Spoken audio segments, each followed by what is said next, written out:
Yo guys, what's up? Jay Jones talking about the pull-up matrix. And the pull-up matrix is a series of different pull-up movements that are working on the grip, the shoulder scapula, and of course the actual pull-up movement of the shoulders and the lats in order to either help you get towards that goal if you haven't quite got the pull-up yet, or it's a great preparation and activation series before doing a heavy back workout or a heavy pull-up workout that you might need in a more advanced level. So I'm gonna go over the most advanced version of it first, and then I'm gonna show you some scales that you might be doing if you're just getting started out, okay? So it starts off, we're gonna do a 20 to 30 second two hang hold. I'm gonna shorten this up just for the video purpose, but we can hang here. And when we're hanging here, we really wanna get loose. We don't wanna have to stay engaged. We're trying to get loose. We're also working on grip. So I'm looking for thumbs around the bar and a full grip on the bar, engaging your forearms, okay? Don't just be hanging on the fingertips like this. Have your hands, your fingers, your grip engaged, okay?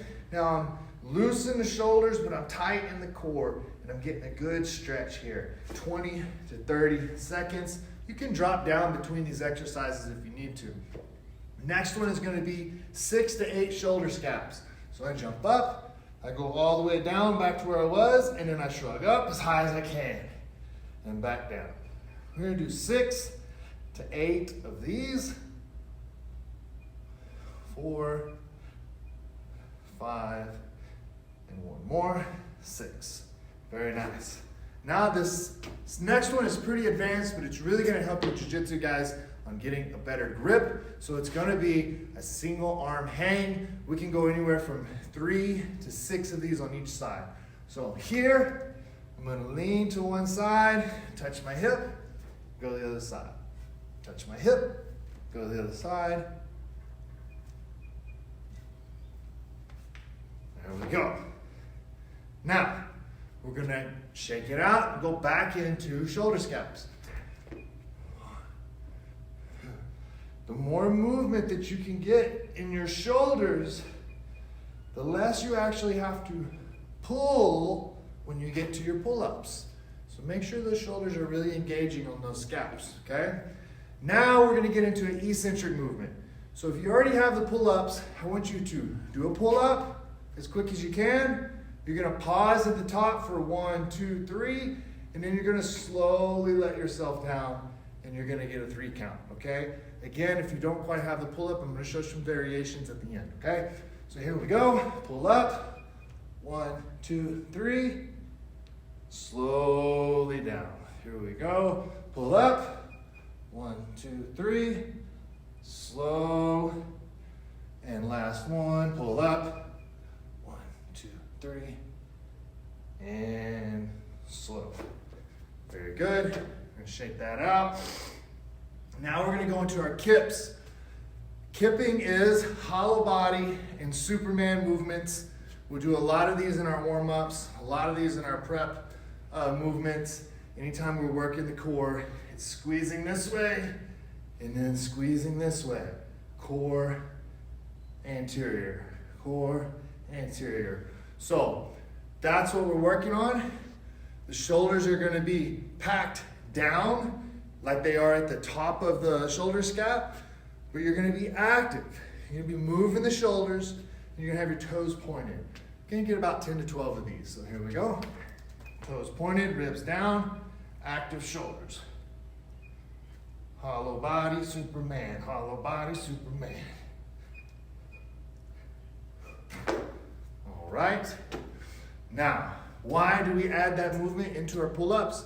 Because sometimes as we get better at pull-ups, we can use that as an upper body cardio or a muscular endurance movement in which you're gonna have to move a little bit faster and add some power. So now we're gonna practice 6 to 8 kipping pull-ups.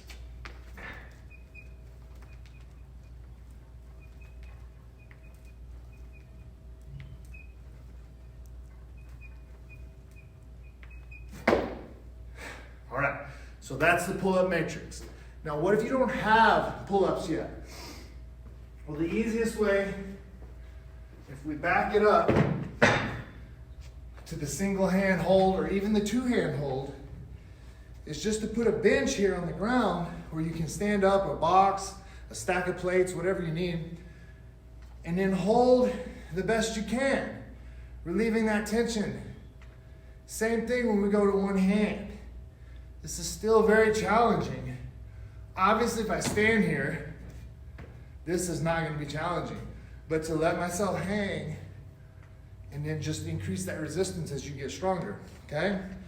When we get into pull-ups, for the eccentric, you can do a jumping pull-up, which means I'm going to squat down till my elbows lock, and I'm going to jump up. I'm still going to pause, and I'm still going to control the descent all the way down. So I jump up, pause, control, all the way down, jump, pause, control, all the way down. Now, a standing pull-up, if you're able to have a setup where you can get a much lower bar, or maybe you have a pull-up setup where you could put a box and raise your feet to where it's safe. It's got to be safe because you don't want to fall off. You're going to put your shoelaces right underneath that pull-up bar. You're going to engage these muscles where everything's tight, and then eccentrically again, lower yourself slowly, sending your knees forward. And as you reach extension, pull yourself up. Now I'm using my legs, but I'm going to use them as little as possible. So this would be replacing that strict movements. Again, as you get stronger, you use your feet less and less. So hopefully that'll help you out, guys. There you go, pull-up matrix.